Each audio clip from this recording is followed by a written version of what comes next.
Hello and welcome back to Tesla News. My name is Marian and I'm your host today. I'm glad to have you back here on my channel. If you're new or you didn't subscribe yet, do consider doing so, and we start with breaking news from Germany. As I mentioned before, I estimated a production per week close to 3,000, somewhere between 2,800 and 3,000. Now we have reports here of a record day of 550 cars.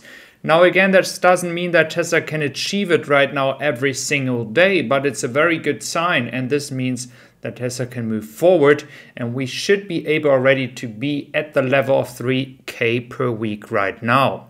Again, if you estimate that over 6 days, you would already come to a higher number, but I still believe that based on current situation, they might not achieve that every single day. Now a third shift is supposed to start in 2.5 weeks, which is a very good sign that Tesla might be moving upwards when it comes to the production, especially by the end of the year. Now that would be a 24-hour production, and this will help Tesla to achieve 5,000 cars per week very quickly, as we are having now 2 shifts currently producing close to 3,000. So if a third shift is working properly at that production line, that should be another 1,500 cars. So we would be already immediately at 4,500 cars. So that is a major step ahead of us in December. Now looking into China, we have as well very good news here. No demand issues so far. There are some discounts, but again, a 4th week with 16,121 cars is a very good result.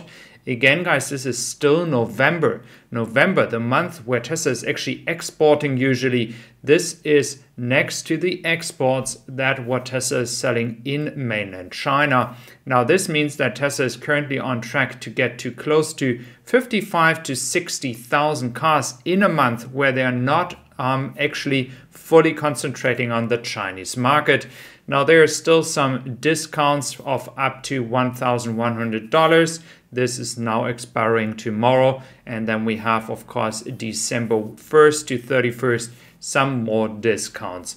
Again, Tesla has some cars in stock, that is what we know, but this allows Tesla to play with the prices, attract new consumers, new customers in China. We still have to wait if there is really a demand issue, but I think it is debunked here for the month of November. Now in December, it will be very interesting. Can Tesla actually achieve 100,000 cars only in China? That would be a record. Or is Tesla already starting with a new export month? Now, looking into China as well, we have rumors of a new Tesla Model 3, codenamed Highland, which will focus on a redesigned interior and lower costs. Again, this also means that Tesla might be making a refresh of the Model 3 by 2023, more like at the end of 2023. It could get a new battery, new interior, maybe a bit more and different design. It will be very interesting to see. Maybe even the Model 3 coming without any normal steering wheel and all with the yoke steering wheel. That could happen as well. But we know that not many people are a fan of that. There are 2 parties here, some supporting that and some that don't like it at all. So let's see if this is maybe an option that you can choose in the future.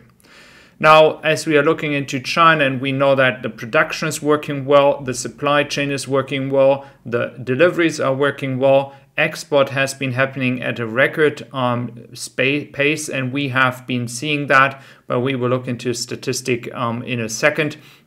We can confirm that despite all the news, despite all the information that we received, Tesla is continuing to succeed here, continuing to raise the bar here and the production. So I think they are on a good way. There is still a lot of carriers moving towards Europe.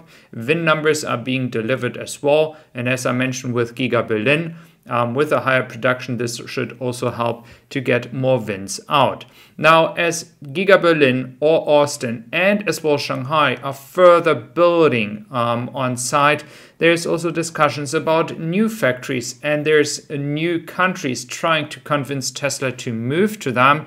And one of those countries is actually South Korea. So Korea is trying to actually convince with all kinds of incentives to have Tesla moving towards them.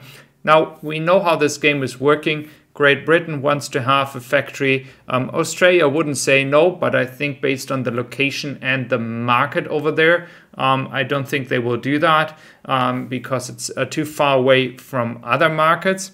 But nevertheless, Singapore was a discussion, Indonesia, Great Britain, and Canada. So it will be very exciting to see if maybe with the the new semi launch now in December, if there will be an announcement about a new factory as well. Now, combining all the carriers, and there are still some missing here. So this is not even all because the guy that created it actually missed a few. There's some missing for New Zealand, and there's also missing a few others. But again, even with that, we are at a total record, smashing everything that we have seen before. Q4 in 2021 was already good, but Q4 in 2022 is so much better. So Tesla is doing everything right now. And I do think an expansion of product lines in China, in Austin, and in, for example, GIGA Berlin could be the major step forward. Because to be honest with you, there are some speculations about a new area in Austin. Joe Tickmeyer has talked about it. It's not clear what they will do over there, and it's a pretty big area. Furthermore, we have the expansion in GIGA Berlin and the rumor that we are working with already for over a year that there will be a new Model 3 or smaller Model 3, the compact EV of Tesla in China. And if that is really happening, the next game changer could be not only a new factory, but it could also be the establishment pushing a new product out in all three continents at the same time, in GIGA Berlin with a compact EV, in Austin with a smaller EV, and in China. That would bring Tesla so fast to a production volume of like 6, 7, 8, 9 million, if not even more. And I think that will be the game changer in the next 2 years that we will see. So it will be very exciting to see what Tesla will do. I would like to have you with me on this journey, so do consider subscribing, and we will look forward for more news happening onto that topic. So thank you very much for being here today again. And I do understand some people are very frustrated with Tesla, and I do agree with a lot of points here. So thank you very much for being here today. Take care.